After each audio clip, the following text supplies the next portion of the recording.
Streaming on clickorlando.com, you're watching News 6 at 10 p.m. Now on News 6, tracking the tropics, and they are heating up. Humberto is now a major Cat 3 hurricane. Watches and warnings are out for the Bahamas for what could be a tropical storm Imelda. New at 10 tonight, hours after the funeral for the man who died after riding a coaster at Epic Universe. His family's lawyer just went on national TV. Make sure we get answers because Kevin deserves answers. Ben Crump says others are now coming forward claiming they were hurt on Stardust Racers. I mean, it's really just the terrifying reality that we're dealing with today. Only on 6, State Attorney Monique Worrell's warning about road rage. More people are pointing guns. Why Worrell fears open carry could make things worse. And immigration crackdown in Central Florida. ICE raids have just rounded up hundreds in 4 days. Why many are being taken to the sheriff's canine training facility. And new details on an illegal gambling crackdown. How a sheriff says bad people are preying on seniors on fixed incomes. But we have to start now at 10 tonight with that weather. The weekend is upon us. Not only are we all in for a wet weekend, we could soon see another named storm in the tropics. Thanks for joining us tonight. I'm Matt Austin. Ginger has the evening off. Meteorologist Jonathan Kagas is here with us with the latest from the National Hurricane Center. Yeah, for sure. And we're watching it closely. Of course, we have both of the storms. The one that looks more impressive, that's Humberto. That one is not going to get anywhere close. Yeah, and actually we're hoping Humberto helps us out even further and grabs its friend and takes it back out to sea with it before it impacts much land. So here's the latest on potential Tropical Cyclone 9. It's not yet meteorologically a tropical system, so that's why it's the potential tropical cyclone. And cyclone, by the way, is a storm anywhere across the world. We know them as depression storms and hurricanes in the Atlantic Basin. So here we go through Monday. Tropical storm likely developing late into the weekend, moving through the Bahamas, and then the uncertainty comes once it gets basically north of Jacksonville. Now, you'll see here parts of Central Florida technically in the cone. This is for after it would potentially come on shore towards the southeast corner of the U.S. and make a kind of loop-the-loop back in that direction. It's accounting for the forecast error 5 days out. So it's not going to make a button hook into parts of Volusia or Flagler County as the cone would suggest. So that's important to note, too. There's the latest. Again, certainly much less organized than powerhouse Humberto. That's going to make a run for Cat 5 status tomorrow. So a wild hurricane season where we've had these weak tropical storms and then a couple of powerhouses thankfully staying out to sea. Tonight, still hanging on to just a couple of downpours, mainly along the Space Coast. Few rumbles of thunder as well. We're going to do it all again tomorrow and then half of Central Florida on Sunday. We're going to go over the complete forecast coming up at about 10:19, Matt. Jonathan, thank you. Now's a good time to make sure you download our News 6 weather app. Our hurricane app is built in. It sends personalized weather alerts and gives you access to our radar. Search WKMG in your app store. New at 10 tonight and only on 6, a rise in road rage where angry drivers are turning to guns. This time, last night, we told you about a guy who was tracked down and arrested in Miami, accused of opening fire on the roads in Point Siena. A driver was grazed by a bullet and his passenger shot in the face this week. In response, your Orange County community correspondent Troy Campbell spoke one-on-one with the county's top prosecutor about this road rage trend. State Attorney Monique Worrell fears open carry could make things worse and says many people don't realize just waving a gun can mean jail time.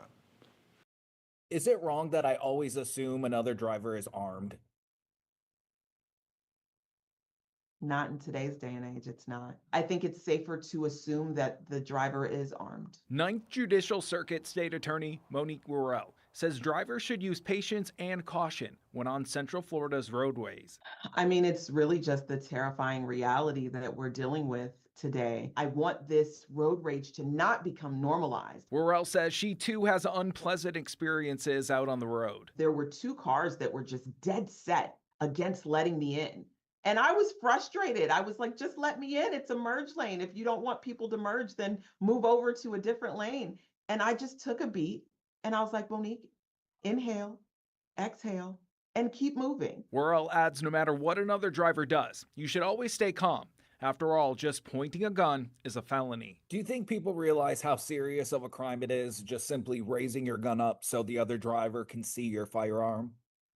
You know, I think that's a really good point. And I think that what we're seeing is an increase in people having access to firearms, and those people sometimes don't have the training that's required to understand and appreciate the responsibility of gun ownership. With open carry allowed in Florida, Worrell says more people will be armed. With open carry, could it potentially be a more tempting situation for someone, especially if they are uneducated on the law?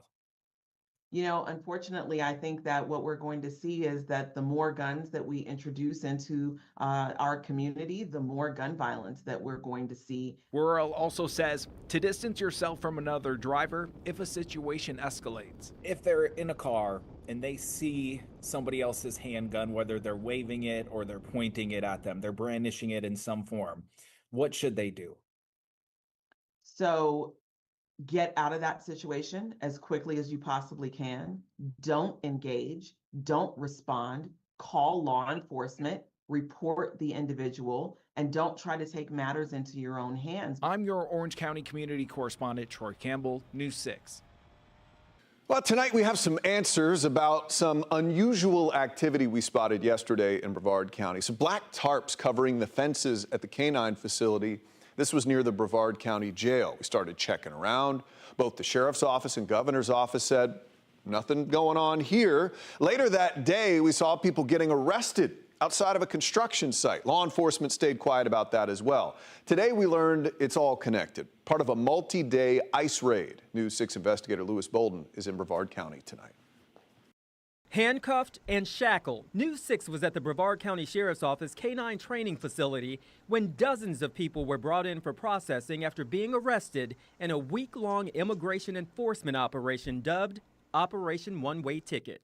And this operation sends a clear and uncompromising message.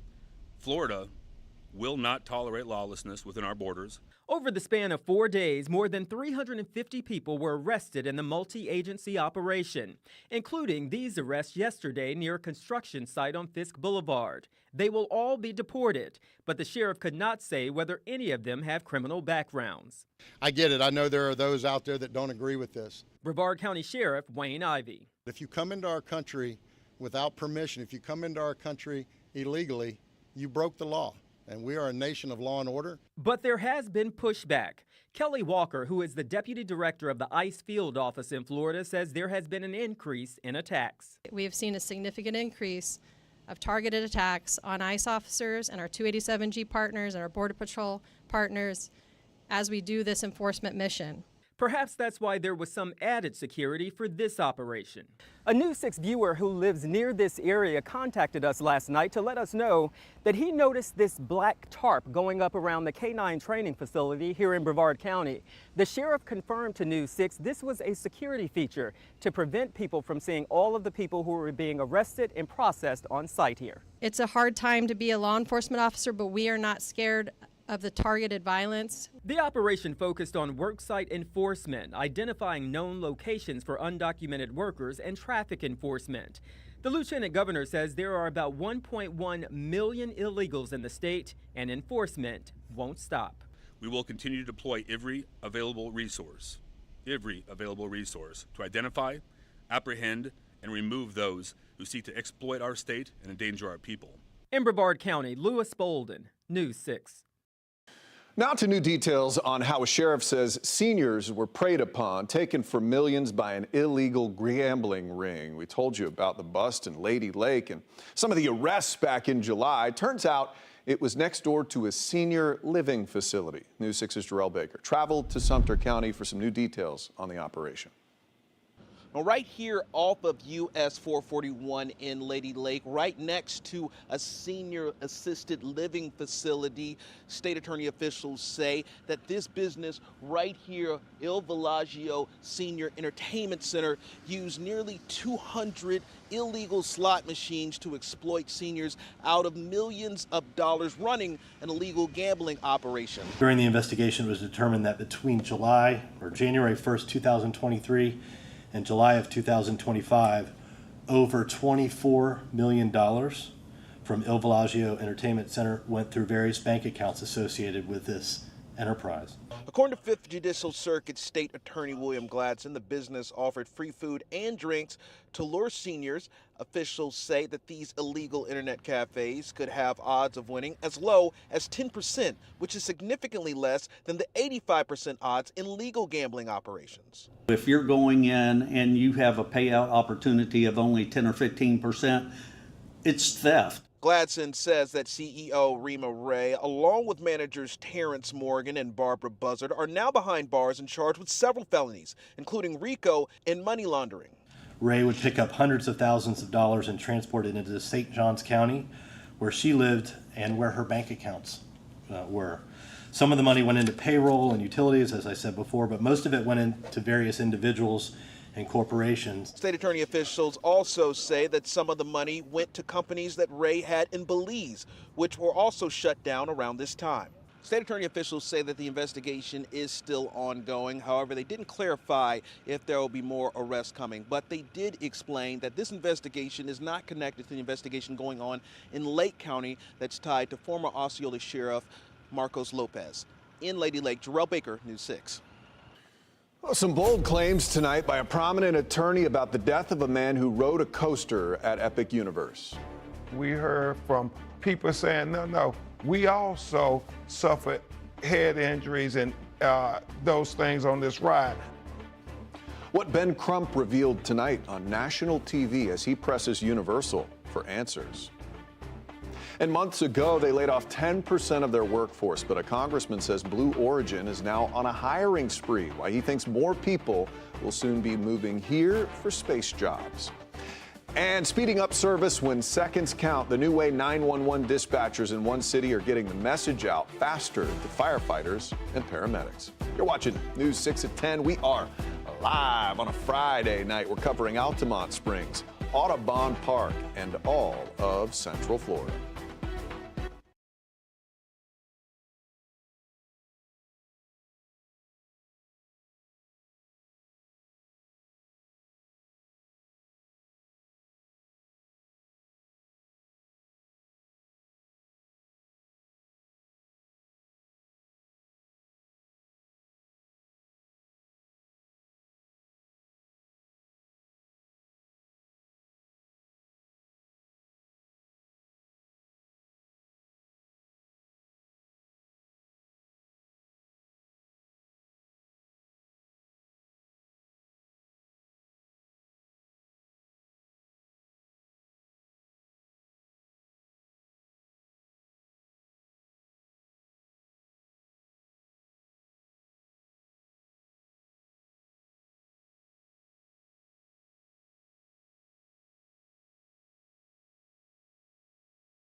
Now on News 6, the same day loved ones remembered the man who died after riding a coaster at Epic Universe, the lawyer for his family has now gone on national TV.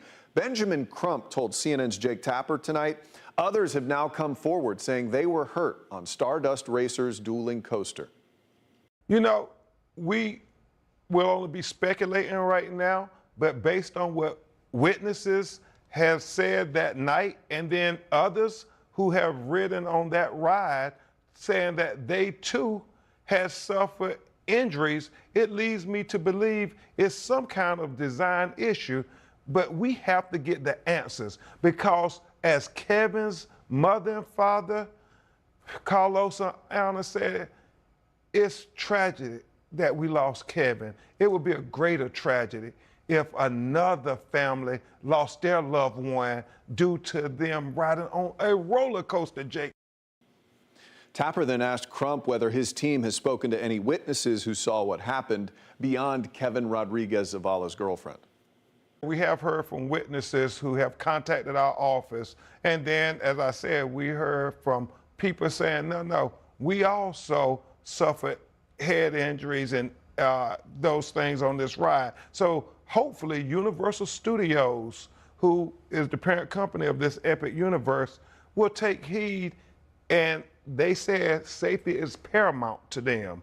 So if that is the case, make sure we get answers, because Kevin deserves answers.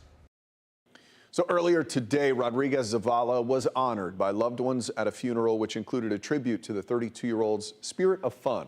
We respectfully kept our distance and stayed out of the funeral. Your Kissimmee community correspondent Stephanie Rodriguez spoke with his family's attorney outside the service. Just over a week after Kevin Rodriguez Zavala died after visiting Epic Universe, his family gathered here for his funeral. Kevin was a huge amusement park and Star Wars aficionado. An out-of-this-world tribute for a super fan. All the family members came in with this as a tribute to Kevin and his love for amusement parks. Rodriguez Zavala, described as a loving son, brother, and uncle, died after riding Stardust Racers, a 133-foot-tall roller coaster. The medical examiner determined he died of multiple blunt impact injuries and that his death was an accident.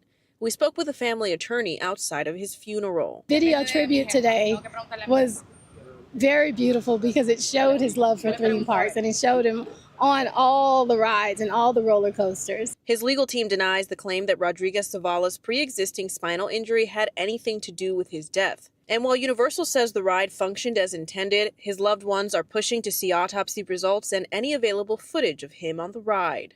The family wants the Stardust Racer roller coaster closed as the investigation into his death continues. As of Friday, it remains out of service. I'm your Kissimmee community correspondent, Stephanie Rodriguez, News 6. Just last night, we showed you how someone else is suing over the same roller coaster at Epic Universe. A woman named Sandy Streets claims she was injured on Stardust Racers back in April during the previews. Read about her legal claims, a timeline of the tragic death, and how Universal is responding. Just look for the story on the homepage of clickorlando.com.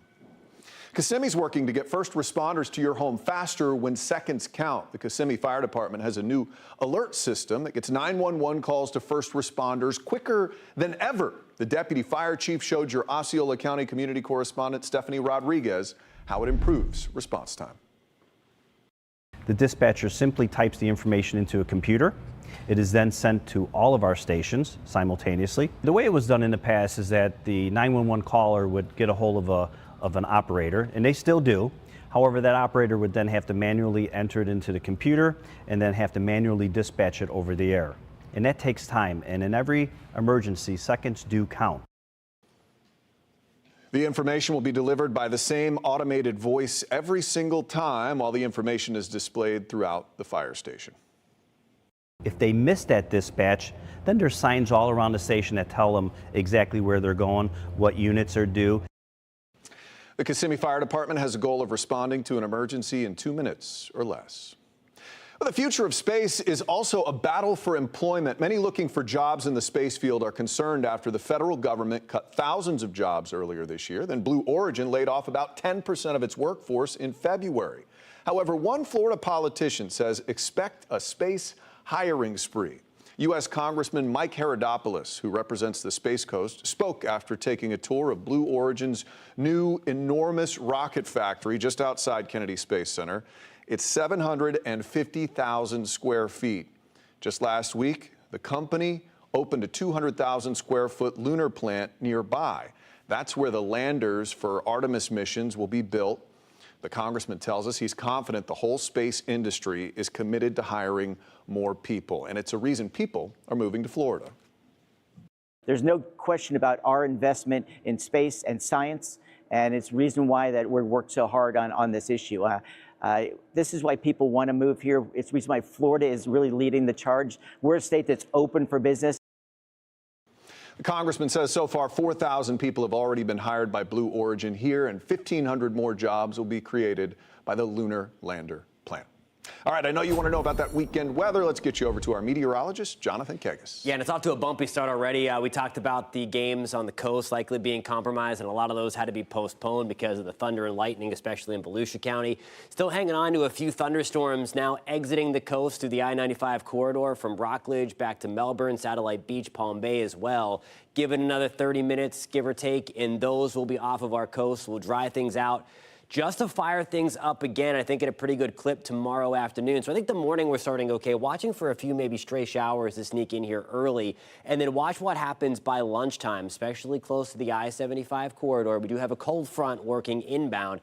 We're not going to get the benefits of the cold front like the drier air or the cooler temperatures or anything like that, but it will help to give us thunderstorms through the afternoon.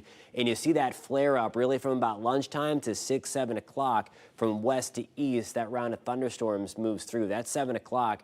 I think by that time we're quieting back down for a select few to get back into the heavier rain on Sunday. Now, we're going to play this out a little bit later on coming up in the next minute or so, but the west side of Central Florida on Sunday should be on the dry side. That's a live look outside Launch Credit Union camera in Port Canaveral. Temperatures back to the mid-70s. Again, just showed you those thunderstorms that are sliding through the Space Coast right now. Give another 30 minutes or so, and those will be completely off our coast. 78 in Groveland. We're at 78 degrees in Holopaw. Titusville, good evening. Still steamy 84. Tomorrow, we're back to the upper 80s and lower 90s. Rain chances back up to 60% as those storms fire off and come west to east. Latest on the tropics, of course, this is Umberto. It's a major hurricane. That is no player, at least getting close to the U.S. It is a player in the forecast, though, because it's going to try to play with this blob of thunderstorms that is potential tropical cyclone 9. That's what lives likely parallel to our coast and kind of meanders off the southeast coast over the next couple of days. So I mentioned Sunday. This front is a player, and then the developing tropical system is also a player. It stays off our coast. Now, what you're seeing here by the afternoon, this is not an outer band. It's not going to be close enough for that. But with the combination of the wind from the northwest from this front and the push of moisture from the south, we get this kind of convergence going on, and it helps to create a nasty thunderstorm band here. That's 1 to 2 o'clock, so watching for this really along and southeast of I-4 on Sunday. Note, though, that most of us the further west of Orlando and closer to the I-75 corridor you are on the drier side. So watching exactly where that band sets up over the next 24 hours. Again, that's coming in for the first half of Sunday. Everybody under the gun for the thunderstorms as we move into the day on Saturday. 60% chance for rain tomorrow with those storms developing from west to east. A little bit higher opportunity along and southeast of I-4. Again, the further west you are, the drier you'll be. Then some drier air pours in for everybody, and those rain chances go way down Monday and Tuesday, Matt. All right, Jonathan, thank you. Well, a local food bank is proving hunger never sleeps this weekend. We'll take it to their 24-hour relief marathon next.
I'm your community correspondent, Angie Casada, and we're at Second Harvest Food Bank in Orlando, where this is going to be the first event of its kind for the organization. Hundreds of volunteers will be spending the next 24 hours packing and sorting boxes of food. But Second Harvest says it's a reminder that the need is just as great as it was during the pandemic. The food bank provides about 300,000 meals a day across 7 Central Florida counties. Today's goal, pack more than 100,000 boxes in 24 hours. Folks in our community are facing hunger 24 hours a day, 7 days a week, 365 days a year. There is somebody out there in our community who needs help. And so the whole goal of Hunger Never Sleeps is to be able to build awareness, to encourage our community to get involved, to be a part of the fight against hunger, and to help our community members thrive no matter what time of day, no matter what day of the year. Organizers say even if you can't be here in person, a $24 donation symbolizing 24 hours of action can make a big difference. The reality is 1 in 7 of our neighbors right here in Central Florida is at risk of going to bed hungry at night. That's over 500,000 people who may not know where their next meal may come from. And unfortunately, that number hasn't really waned since the pandemic. There are just too many people who are living paycheck to paycheck right on that edge. And Second Harvest says the need for both food and volunteers is still critical, with no signs of slowing down. If you're in need or if you would like to volunteer, we have all of that information on clickorlando.com. Reporting in Orlando, I'm your community correspondent, Angie Casada, News 6.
Rain chances up to 60% tomorrow. That's not related to the tropical system. It's because of a cold front coming through. It's indirectly related on Sunday, and that's going to be closer to the coast. What you'll see on Sunday is not outer bands. It's a weird phenomenon that we're going to talk a little bit more at 11 o'clock. All right, you can find all of tonight's stories plus breaking news on News 6 Plus. It's free to download. We'll see you tonight at 11 o'clock.